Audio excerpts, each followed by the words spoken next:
ایک مسلمان حکمران مہدی رحمۃ اللہ علیہ نے ایک نیا محل تعمیر کروایا۔ خلیفہ نے فرمایا کسی کو اس محل کے نظارے سے منع نہ کیا جائے۔ نظارہ کرنے والے یا تو دوست ہوں گے یا دشمن۔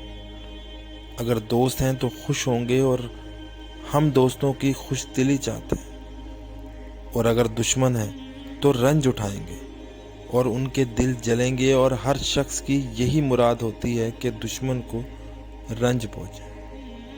نیز شاید وہ اس میں کوئی خرابی ڈھونڈے اور کسی چیز کی کمی بتائیں، اور موقع ملنے پر اس کمی کو ختم کیا جا سکے اور اس نقص کو دور کر دیا جائے۔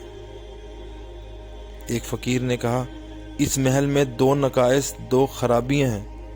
ایک یہ کہ آپ اس میں ہمیشہ نہیں رہیں گے، دوسرا یہ کہ یہ محل ہمیشہ نہیں رہے گا۔ خلیفہ پر اس کلام کا اس قدر اثر ہوا کہ وہ محل غربا اور فقراء کے لیے وقف کر دیا۔ اس واقعہ سے ہمیں معلوم ہوا کہ بڑے بڑے مکانات اور محلات سے ہمیں خوش نہیں ہونا چاہیے، کیونکہ دنیا کی ہر چیز ختم ہونے والی ہے، اور ہمیں یہ کوشش کرنی چاہیے کہ ان نعمتوں میں لگ کر اللہ تعالیٰ کو نہ بھولیں۔